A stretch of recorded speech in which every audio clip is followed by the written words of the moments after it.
একটি মোটরসাইকেল দীর্ঘদিন রাইড করার পরে দেখবেন আপনার মোটরসাইকেলের পারফরমেন্স অনেকাংশেই কমে গিয়েছে। বিশেষ করে 15,000, 20,000 বা 30,000 কিলোমিটার পরে একটা বাইক থেকে আর আগের মতো ইঞ্জিনের আউটপুট পাওয়া যাচ্ছে না। তো আপনার বাইকে যদি এই ধরনের সমস্যা হয়ে থাকে তাহলে সেক্ষেত্রে আপনারা চাইলে অন্তত একবারের জন্য হলেও একটি মোটর ফ্লাশ ব্যবহার করবেন। তো আজকের ভিডিওতে আমি আপনাদেরকে গ্ল্যাডিয়েটর ব্র্যান্ডের একটি মোটর ফ্লাশ দেখাচ্ছি। দেখতে পাচ্ছেন এই হচ্ছে মোটর ফ্লাশটা। তো এই মোটর ফ্লাশটা কি এবং কিভাবে ব্যবহার করবেন এবং কিভাবে এটি আপনার উপকার করবে সেটি নিয়ে ছোট্ট করে একটু আলোচনা করার চেষ্টা করব।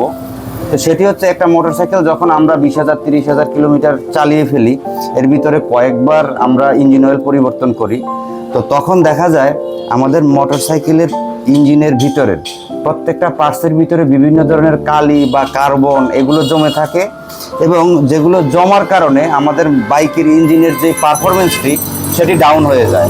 তো সেই পারফরমেন্সটি যদি একবার ডাউন হয়ে যায় তখন আপনার কাছে বাইকটি চালিয়ে আর আগের মতো শান্তি আপনি পাবেন না। তো সেটা থেকে মুক্তি পাওয়ার জন্য বাজারে বিভিন্ন ব্র্যান্ডের মোটর ফ্লাশ পাওয়া যায়। আপনারা যেইটা পান বা আপনাদের নিকটস্থ দোকানে যেটাই পাওয়া যায় না কেন সেই কোম্পানির মোটর ফ্লাশটা ব্যবহার করতে পারেন। তো মোটর ফ্লাশটা ব্যবহার করলে ইঞ্জিনের ভিতরে জমে থাকা কালি টালি এগুলো যেমনি যা আছে ময়লা আবর্জনা এগুলো মূলত বের হয়ে যায়। তো মোটর ফ্লাশটা আপনারা কিভাবে ব্যবহার করবেন? মোটর ফ্লাশটা ব্যবহার করার নিয়ম হচ্ছে আপনারা আপনাদের বাইকটাকে ডাবল স্ট্যান্ডে রেখে বাইকটাকে স্টার্ট করবেন এবং বাইকটাকে অন্তত 15-20 মিনিটের মতো চালিয়ে রাখবেন, বা আপনারা কোথাও হয়তো একটু চালাবেন বাইকটা যাতে ইঞ্জিনটা একটু হিট হয়। তো ইঞ্জিনটা হিট হওয়ার পরে আপনারা এখানে 445 ml এর মতো মোটর ফ্লাশ রয়েছে, 445 ml।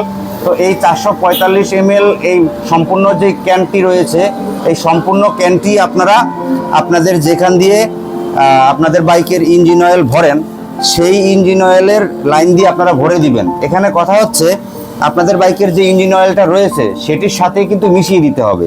তো যখন আপনারা এই সম্পূর্ণ ক্যানটিকে মিশিয়ে দিবেন, মিশিয়ে দেওয়ার পরে 5 থেকে 10 মিনিট কোনো ধরনের এক্সিলারেশন মোড়ানো যাবে না, কোনো ধরনের এক্সিলারেশন মোড়ানো যাবে না। জাস্ট নর্মাল আইডেল আরপিএমে আপনারা বাইকটাকে 10 মিনিট বা 5 মিনিটের মতো চালিয়ে রাখবেন। চালিয়ে রাখার পরে আপনারা আপনাদের যে ইঞ্জিন অয়েল ড্রেন নাট রয়েছে সেই ইঞ্জিন অয়েল ড্রেন নাট দিয়ে নাট খুলে আপনারা বাইকের সাথে যে ইঞ্জিন অয়েল এবং এই ফ্লাশটা দিলেন এই সম্পূর্ণ জিনিসটাকে ভালোভাবে মানে ঝেড়ে একেবারে ফেলে দেওয়ার চেষ্টা করবেন। তো ফেলে দেওয়ার পরে এরপরে আপনারা নতুন একটি ইঞ্জিন অয়েল ফিল্টার ব্যবহার করবেন এবং নতুন আপনারা যেই ব্র্যান্ডের বাইকই ব্যবহার করেন সেই ব্র্যান্ডের বাইকের যে রিকমেন্ডেড যে ইঞ্জিন অয়েল রয়েছে সেই ইঞ্জিন অয়েলটা আপনারা ভরবেন এবং সাথে অবশ্যই একটা ফিল্টার ব্যবহার করবেন। তো তারপরে আপনারা আসলে পরিবর্তনটা বুঝতে পারবেন। আসলে আমি স্পেসিফিক্যালি এই যে গ্ল্যাডিয়েটর যে মোটর ফ্লাশ এইটাই যে আপনাকে ব্যবহার করতে হবে এমন কোনো কথা নেই, আপনারা যে কোনো কোম্পানির মোটর ফ্লাশই ব্যবহার করতে পারেন।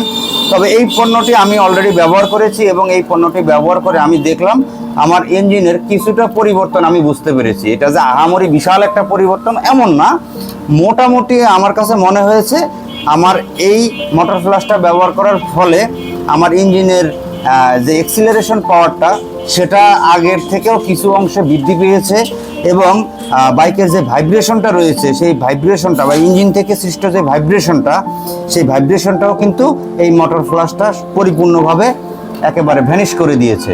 একেবারে শোরুম থেকে বের করার পরে বাইকের যে একটা স্মুথনেস থাকে অনেকটাই সেই স্মুথনেসটা আমি এই ফ্লাশটা ব্যবহার করার পরে পেয়েছি।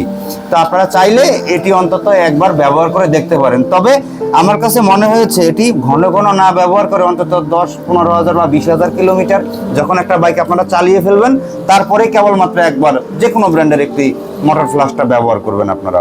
তো এটি হচ্ছে কথা। তো কথা আর বাড়াবো না। আর এই মোটর ফ্লাশ নিয়ে আপনাদের যদি কোনো মন্তব্য থাকে তাহলে আমাকে কমেন্ট করে জানাবেন। আর ভিডিওটি ভালো লাগলে অবশ্যই শেয়ার করবেন, ভিডিওটি ভালো না লাগলে অবশ্যই ডিসলাইক দিবেন।